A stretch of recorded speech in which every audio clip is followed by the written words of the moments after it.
আবার দেখালাম, দেখ এই দোকানটা হচ্ছে ছেলেটার দোকান। দোকানটা এখন বন্ধ, এক্সারসাইজ করবে বলে এটা কিনে নিয়ে এসেছে। চাদর দুটো সামনে থেকে দেখাচ্ছি, দেখো।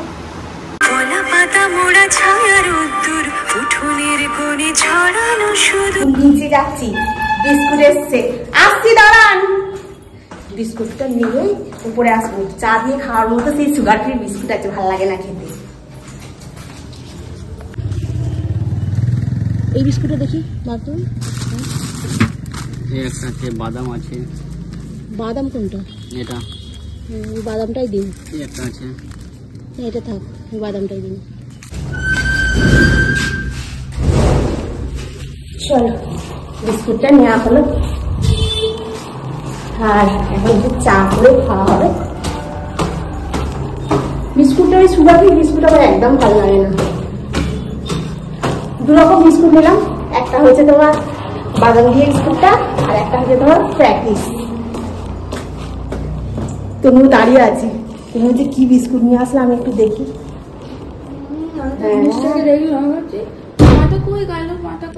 কই গেল ধর।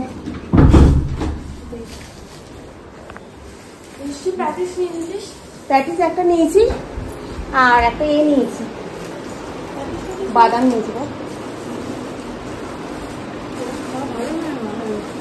চা দিয়ে ভালো লাগে।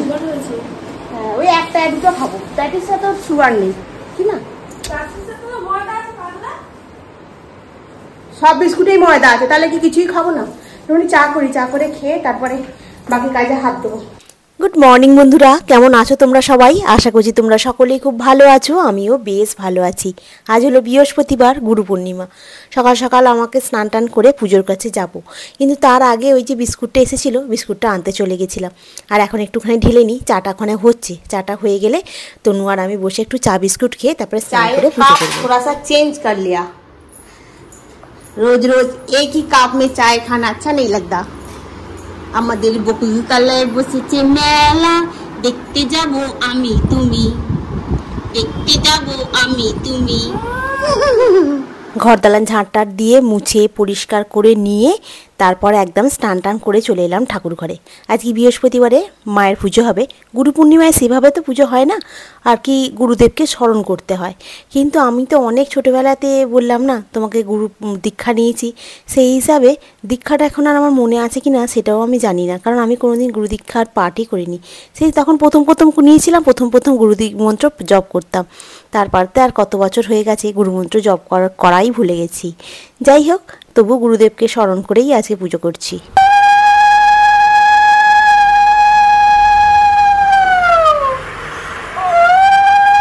কালকে যখন ফুল আনতে গেছিলাম, গোপালের জন্য একটু সন্দেশও নিয়ে এসেছিলাম। কিছু বিশেষ দিনেতে না গোপালের জন্য একটু মিষ্টি নিয়ে আসি, জানো তো। আর না হলেও এমনি সময়েও নিয়ে আসি, যখন যেদিনকে যেরকম মন হয়। পুজো টুজো সেরে এখন আমি নিচে যাচ্ছি। নিচে ছাতু এসেছি, জানো। ছাতু বলতে ওই ছোলা ভাঙিয়ে যে ছাতু বিক্রি হয়, ওই ছাতু। আমি একবার নিয়েছিলাম, ছাতুটা না খুব ভালো খেতে হয় গো। দোকানের এমনি ছাতুর থেকে এই ছাতুটার দামেও কম, খেতেও ভালো। ওই যে মানে ভালো কাকুলি ফার্নিচার মনে আছে তো? হ্যাঁ, তখন খুব ট্রেন্ড উঠেছিল। এখন আবার সবাই দেখি এই ছাতুটাই খাচ্ছে। যাই হোক, ছাতুটা খেতে ভালো বলে, আর সামনেতে না ছোলাটা ভাঙিয়ে দিচ্ছে তো, দেখি বেশ ভালো লাগলো। ওই জন্য তনুকে বললাম উপর থেকে একটু ভিডিও করে দিস তো। ফোনটাকে আর নিচে নিয়ে যায়নি, জানো তো, ঝিরঝির করে বৃষ্টি পড়ছে তো, সেই জন্য। ছাতু নিয়ে এসেছি, ছাতু। ছাতু খাবি নাকি তাহলে আলু চচ্চড়ি করবি? আলু চচ্চড়ি কর। আলু চচ্চড়ি আর বলে পুরো ছোলাটাকে ভাঙিয়ে দিচ্ছে। তনু এইভাবে ছাতু তৈরি হতে দেখে খুব খুশি হয়ে গেছে। বলছে একদম পিওর ছাতু বলো এটা? আনছি, হ্যাঁ, একদম ছোলাটাকে ভেঙে ছাতু করে দিচ্ছে। বলছে এবার থেকে ছাতুর শরবতই করে দেবে, ওইটাই খেয়ে নেবো টিফিনে। আনছি, হ্যাঁ, রোজ রোজ আবার একই জিনিস ভালো লাগবে না, কোনো দিন এক এক রকম। একদিন হয়তো সুজির উপমা হলো, একদিন হয়তো তোমার চিড়ের পোহা হলো, একদিন হয়তো ওটসের অমলেট হলো, একদিন এক রকম করে খাওয়া হবে। খিদে পেয়ে গেছে, কি করবে? খিদে পাবে না, পুজো করবো, তারপরে তো শপিং মলে যাবা একটু। 8টার মতো, 11টা বাজে, 12টার মধ্যে বেরোলেই হয়ে যাবে। ঠিক আছে, খেয়ে নে।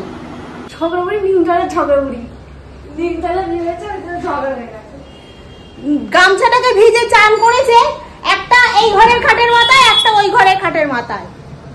স্টিলের খাট, ওটা কি প্রপার স্টিল, ওর মধ্যে তো লোহা ফোয়া কিছু দিয়ে তৈরি, তো জং খাবে। এসে রথটাকে তুলতে হবে, আমরা এখন যাচ্ছি এই শপিং মলটাতে।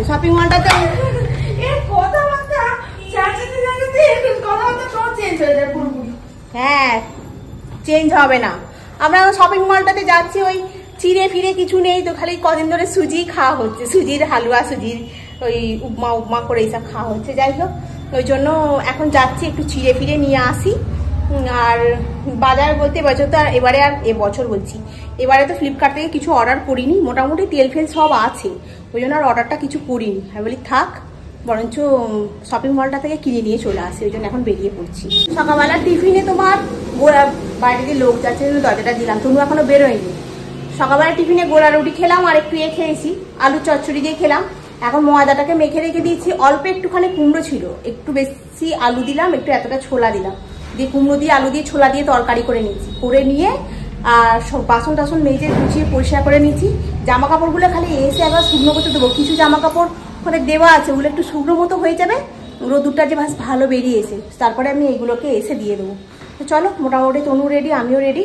ওই আমার ওখান থেকে স্কার্ফটা দেখতে কলার দিয়ে বেরিয়ে পড়ি, যাই গিয়ে একটুখানি ঘুরে ঘাড়ে কিনে নিয়ে আসি। আর একটা ব্যাগ নিয়ে যাই, নাহলে ব্যাগের জন্য এখন তো প্লাস্টিক আবার বন্ধ করে দিয়েছে, এটা একটা খুব বড় সমস্যা হয়েছে। প্লাস্টিক দেখতে পেলে পুলিশ নাকি রেড করছে, 500 টাকা ফাইন গ্রাহকদের হাতে থাকলে, আর দোকানদার দিলে তোমার 1000 টাকা ফাইন, এরকম হচ্ছে। তো ওই জন্য তনু বলছে একটা ব্যাগ নিয়ে নে, ব্যাগটা নিয়ে চল।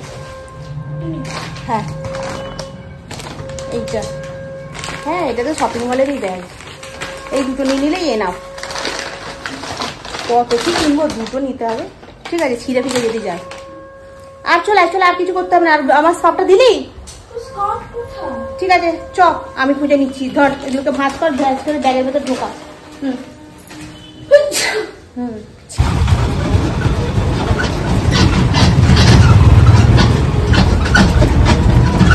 আমাদের আন্দুলের রাস্তাটা কি হয়েছে ভগবান জানে, এত গাড্ডা হয়ে গেছে যে মানে আমি কি বলবো, মানে কোথা দিয়ে কিসে করে যাচ্ছি বুঝতে পারবো না। টোটোয় করে যাচ্ছি, এত নাচছে টোটো, মানে বলার মতো নয়। যাই হোক, এই সামনে যে দোকানটা, এই দোকানটাতে ওই আমার বোনের ছেলের জন্য দেখতে এসেছিলাম, জানো তো, মানে এই দোকানটা ওর, আর ওই জন্য তনুকে আবার দেখালাম, দেখ এই দোকানটা হচ্ছে ছেলেটার দোকান। দোকানটা এখন বন্ধ, জানো তো, দোকানটা খোলা নেই। এখানে আমরা ভালো করে বেশ কথাবার্তা বলে একটুখানি করেছিলাম, কিন্তু পিছন দিকে ব্যাকগ্রাউন্ডে দেখি মায়া বোনো বিহারিনী গান হচ্ছে। ওরে বাবা, এ তো আমাকে আবার কপিরাইট ফেলে দেবে আমাকে ইউটিউব। আর এখানে আমাদের আজকে দুপুরবেলা খাবার রেডি হয়ে গেছে, পরোটা আর কুমড়োর তরকারি। বাড়িতে এসেছি, এসে আর বসিনি, হাত পা ধুয়ে তরকারিটা তো করে গেছিলাম, পরোটাটা গরম করলাম, এখন নিয়ে নিলাম। উপর থেকে সিন্নি দিয়ে গেছে আর মিষ্টিটা দিয়ে গেছে, কোনো মিষ্টিটা খায়নি, একটুখানি সিন্নি খেয়েছে। আর আসার সময় যে মুদিখানাগুলো করে নিয়ে এসেছি সেগুলো তোমাদের সঙ্গে শেয়ার করব। আগে খাওয়া দাওয়া করে নিই, তারপরে মুদিখানাগুলো তো কী কী নিয়ে আসলাম শেয়ার করবো। মুদিখানা বলতে ওই যেগুলো আর কি দরকারি জিনিস, একদম ফ্লিপকার্ট থেকে ওই জন্য তুলবো না বলে এই মাসে এইগুলো নিয়ে চলে এসেছি একবারে। তো চলো আমি এখন খেয়ে নিই, আগে খেয়ে নিয়ে তারপরে তোমাদের সঙ্গে শেয়ার করছি, ঠিক আছে? আরে আজকে গিয়ে এই বাজারগুলো করে নিয়েছি, এই 3টে বিস্কুটে নিয়েছি, এটা তনুর সাবান, গরম মশলার প্যাকেট, এই একটা পপকর্নের, আর এখানে হচ্ছে তোমার ছোলার ডাল, একটা ওই রাইসব্র্যান্ড অয়েল, নুন, এখানে সুজি আছে, অন্নপূর্ণা ঘি নিয়েছি, আর এইটা হচ্ছে তোমার দার্জিলিং টি। খেয়ে দেখি একবার। ছোট একটা কমফর্ট নিয়েছি, এটা হচ্ছে তোমার শাওয়ার জেল, ওই বডি ওয়াশ, আর একটা হচ্ছে তোমার সুগার ফ্রি চিনি, বাসন মাজার জেল, এখানে হচ্ছে নো গার্লিক নো অনিয়নের একটা সস, চিড়ে 2 প্যাকেট নিয়েছি, আর এখানে হচ্ছে রাজমা কড়াই, এটা হচ্ছে ফুচকাটা দেখা হাতে করে, এটা হচ্ছে তোমার ফুচকা, তেলে দিয়ে ভাজবে লাগে ফুলবে। ওটা হচ্ছে তোমার পাঁপড়, ব্যাডমিন্টন পাঁপড়, এটা তোমার সিমই, মটর কড়াই, এটা হচ্ছে ম্যাগি, ওই যেটাকে স্প্যাটাটি, তাই তো, হ্যাঁ মোটা ম্যাগি যেটাকে বলে, এটা হচ্ছে তোমার 5 ফোড়ন, এটা হচ্ছে তোমার 20 টাকা দিয়ে একটা পপকর্ন কিনেছে, আর এই হচ্ছে সুগার ফ্রি চিনি।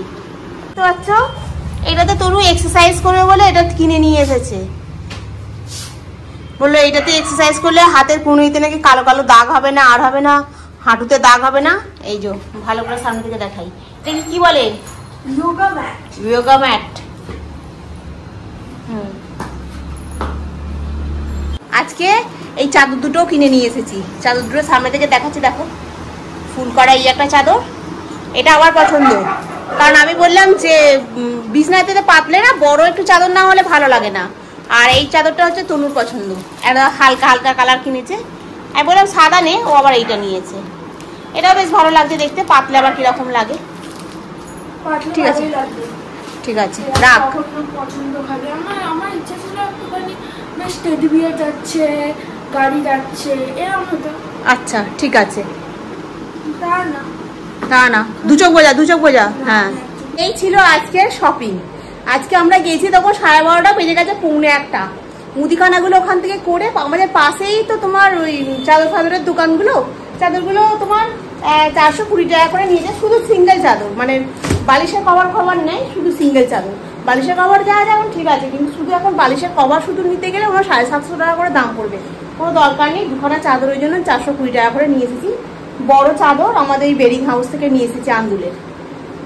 তো চলো মোটামুটি এখন ঘরের কাজ করি, ঘরগুলো এখন অগোছালো হয়ে আছে, প্যাকেট ফ্যাকেটগুলো গুছিয়ে রাখা, আর এগুলো করবো। তোর ওখানে বসে একটু এক্সারসাইজ করবে, জানা তুই বসে আছিস কেন? তুই তো আগে যাবি। ও আমাকে তো ঘরের ভেতর ঢুকে পড়তে হবে?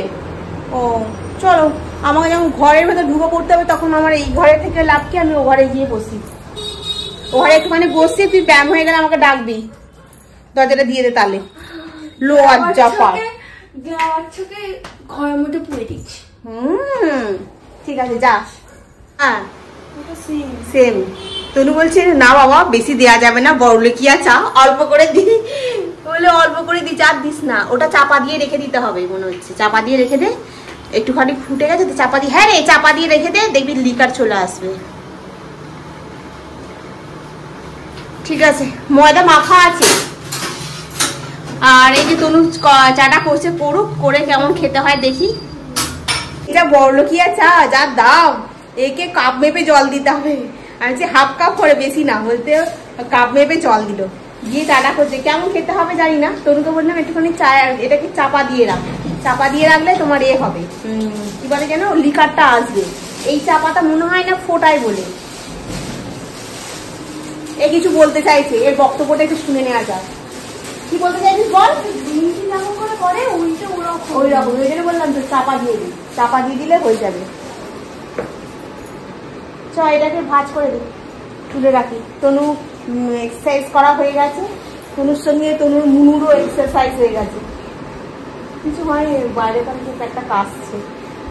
আর চ কাজগুলো করে নি, জানো তো সেই কাজগুলো করে সব দিন ভালো লাগে না গো, যে কাজ করতে এক এক সময় না এত মানে শরীরটা টেয়ে লাগে, মনে হয় ধূর আছে পড়ে আগে থাকতো, ভাল লাগছে না, এরকম মনে হয়।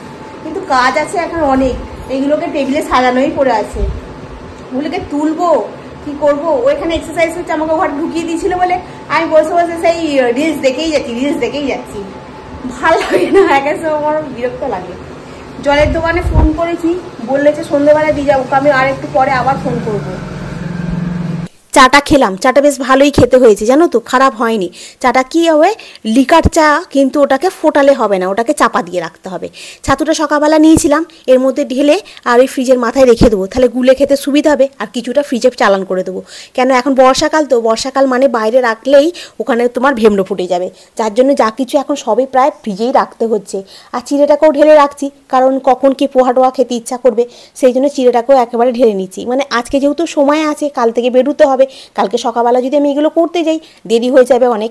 আজকে আসার সময় একটু 5 ফোড়নে নিয়েছি, কদিন ধরে বাড়িতেই 5 ফোড়ন বানিয়ে খাচ্ছিলাম। আমি বলি দূর, আজকে একটা 5 ফোড়নের প্যাকেট নিয়ে যাই, বরঞ্চ সারাটা মাস এখন চলবে। গুঁড়ো গরম মশলার থেকে গরম মশলা বাড়িতে নিয়ে এসে গোটা, মানে একটুখানি মানে শুকনো খোলায় নেড়ে নিয়ে না, আর এই একটুখানি গুঁড়িয়ে নিলে বরঞ্চ এর টেস্টটা বেশি হয় জানো তো। গুঁড়ো ওই জন্য নিয়ে নিই, ওই জন্য এটাকে গোটা নিয়ে এসেছি। তবে হ্যাঁ, শপিং মল থেকে নিয়েছি বলে না, তোমার এলাচগুলো খুব ভালো দিয়েছে জানো, বেশ বড় বড় এলাচ দিয়েছে। আর এমনি দোকান থেকে খুচরো কিনতে যা 50 টাকার, সে কীরকম ছোটো ছোটো এলাচ দেয়, ভেতরে দানাই থাকে না। আর শপিং মলের প্রত্যেকটা এলাচ কিন্তু ভালো, সাথে একটু গোটা জিরেও গুঁড়িয়ে নিলাম এখানে।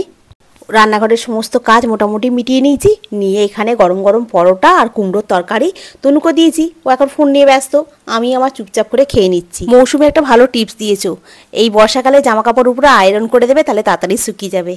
হ্যাঁ, এবারে তাহলে তাই করবো। আর সে এডিট থেকে বলেছো, তুমি এত কষ্ট করছো, কবে ইউটিউব থেকে পেমেন্ট পাবে? কিছু মানুষের ভাগ্যটা এমনই হয়, পরিশ্রম করলেও সফলতা পায় না, সবই কপাল গো। বন্ধুরা, আজকে রান্না খাওয়া সমস্ত কাজ শেষ হয়ে গেল, বাসন টাসন মেজে ঘর দালানটা ঝাঁট দিয়ে পরিষ্কার করে একদম টিপ টপ করে গুছিয়ে রেখে দিয়েছি। কালকে থেকে আবার ডিউটি বেরোতে হবে, কালকে আর ছুটি শেষ মেয়াদ, এবার কাল থেকে বেরোতে হবে। সাঁতরাগাছিতে জল এখনো পর্যন্ত কমেনি, আমাকে সেই রামতলা দিয়ে ঘুরে ঘুরে যেতে হবে টোটো করে। যাই হোক, যেতে তো হবে, দুদিন পর পর যাবো, আবার রবিবার দিনকে ছুটি আছে। মানে এখন জল কমবে না সাঁতরাগাছিতে এই কারণে, কারণ বাইরে প্রচন্ড পরিমাণে বৃষ্টি হচ্ছে। এখনো এই দমকা দমকা বৃষ্টি হচ্ছে, সকাল থেকে হয়নি, দুপুরবেলা আবার প্রচন্ড বৃষ্টি হলো যখন বাড়ি ফিরছি। আবার এখনো দেখলাম দুবার দমকা দমকা বৃষ্টি হলো। তো এখন সাঁতরাগাছিতে এখন ব্রিজের তলায় বলো, আমাদের এদিকে বলো, প্রচন্ড জল হয়ে গেছে। তো চলো আজকের ব্লগটা এখানেই শেষ করি, নেক্সট ব্লগে আবার তোমাদের সঙ্গে দেখা হবে। তোমরা খুব ভালো থেকো, সুস্থ থেকো, খুব সাবধানে থেকো। Good night. ভিডিওটা ভালো লাগলে অতি অবশ্যই লাইক করো, কমেন্ট করো, সাবস্ক্রাইব করো, আর ভিডিওটা যদি একটু বেশি ভালো লাগে তাহলে একটু শেয়ার করে দিও। আজকের মতো এখানেই রাখি, টাটা। ব্যায়াম করছি। এরকম করে ব্যায়াম করছিস, খাওয়া হয়ে গেছে, এখন ব্যায়াম করতে হবে না।